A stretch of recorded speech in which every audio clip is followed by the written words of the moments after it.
राधे राधे।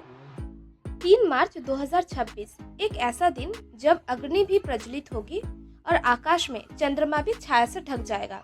एक तरफ बुराई का अंत जब होलिका दहन होगी और दूसरी तरफ प्रकृति का अद्भुत परिवर्तन यानी चंद्रग्रहण भी होगा। अक्सर लोगों के मन में कुछ सवाल जरूर आते हैं, जैसे कि क्या भारत में दिखाई देगा, क्या सूतक काल लगेगा और गर्भवती महिलाओं को क्या क्या सावधानी रखनी चाहिए, खाना पीना बंद करना जरूरी है या नहीं, ग्रहण के समय कौन सा दान सबसे शुभ माना गया है। आज इस वीडियो में हम जानेंगे 3 मार्च 2026 के चंद्र ग्रहण से जुड़ी संपूर्ण जानकारी, वैज्ञानिक और धार्मिक दोनों दृष्टिकोण से। तो वीडियो को अंत तक जरूर देखें। जब पृथ्वी, सूर्य और चंद्रमा बीच में आती है और पृथ्वी का छाया चंद्रमा पर पड़ती है, तब चंद्र ग्रहण होता है। ये केवल पूर्णिमा के दिन ही संभव है। चंद्र ग्रहण 3 प्रकार के होते हैं: उप छाया ग्रहण, आंशिक ग्रहण, पूर्ण ग्रहण। 3 मार्च 2026 को जो ग्रहण लगेगा वह पूर्ण चंद्र ग्रहण लगेगा। इस दौरान चंद्रमा पूरी तरह पृथ्वी की छाया में आ जाएगा और कुछ समय के लिए लाल रंग का भी दिखाई देगा, जिसे ब्लड मून भी कहा जाता है। अब सबसे जरूरी सवाल, क्या भारत में दिखाई देगा? हाँ, लेकिन ध्यान से सुनिए।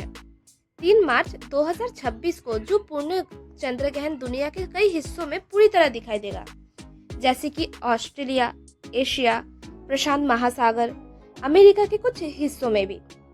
भारत में ये ग्रहण आंशिक रूप से दिखाई देगा और वह भी चंद्र उदय के समय, मतलब जब चांद शाम के समय निकलेगा तब ग्रहण चल रहा होगा। धार्मिक मान्यता के अनुसार चंद्र ग्रहण का सूतक काल 9 घंटे पहले शुरू हो जाता है, यानी ग्रहण की तिथि है 3 मार्च 2026 को। और भारत के अनुसार ग्रहण प्रारंभ होगा दोपहर के लगभग 3:20 पर और सूतक काल प्रारंभ होगा सुबह लगभग 6:20 से।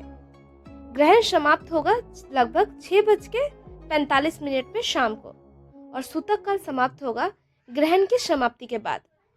इस समय को धार्मिक रूप से संवेदनशील माना जाता है। सूतक काल में क्या करें?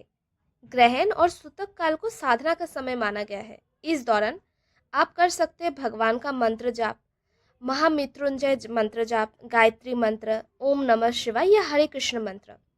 कहा जाता है ग्रहण के समय किया गया मंत्र जाप 100 गुना फल देता है।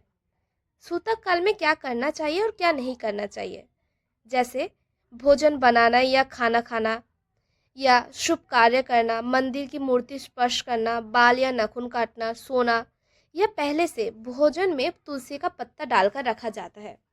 अब सबसे महत्वपूर्ण भाग, शास्त्र में गर्भवती महिलाओं को ग्रहण के समय विशेष सावधानी रखने की सलाह दी गई है। इस समय उन्हें ज्यादा घर के अंदर रहे, भगवान का नाम ले, शांत मंत्र रखे और धार्मिक शास्त्र या मंत्र सुने। इस समय उन्हें खासकर बाहर आकाश की तरफ नहीं देखना चाहिए, नुकीली वस्तु का उपयोग नहीं करना चाहिए, पेट पर हाथ फेरना या तनाव लेना नहीं होता है। इस समय मान्यता है कि इससे शिशु पर नकारात्मक प्रभाव पड़ता है। वैज्ञानिक दृष्टि से इसका कोई प्रमाण नहीं है, लेकिन ये परंपरा सदियों से आस्था के रूप में मानी जाती है। ग्रहण समाप्ति के बाद स्नान करें, घर में गंगा जल का छिड़काव करें, भगवान की पूजा करें, ताज़ा भोजन बनाएं, दान अवश्य करें। ये शुद्धिकरण का प्रतीक माना जाता है। आध्यात्मिक महत्व है कि ग्रहण हमें याद दिलाता है, जैसे चंद्रमा कुछ समय के लिए अंधकार में चला गया, वैसे जीवन में कठिन समय आता है और अंधकार हमेशा स्थायी नहीं होता, प्रकाश फिर लौटकर आता है। 3 मार्च 2026 का ये ग्रहण कोई डरने की चीज़ नहीं, बल्कि आत्मा शुद्धि और ईश्वर से जुड़ने का अवसर है। इस समय कुछ पल भगवान को याद करें, मन को शांत रखें और अपने जीवन से सकारात्मक ऊर्जा का स्वागत करें। अगर आप भी इस चंद्र ग्रहण पर पूजा और मंत्र जाप करने वाले हैं तो कमेंट में ज़रूर लिखें जय श्री कृष्णा। वीडियो अगर पसंद आई तो लाइक ज़रूर करें। जय श्री कृष्ण, राधे राधे।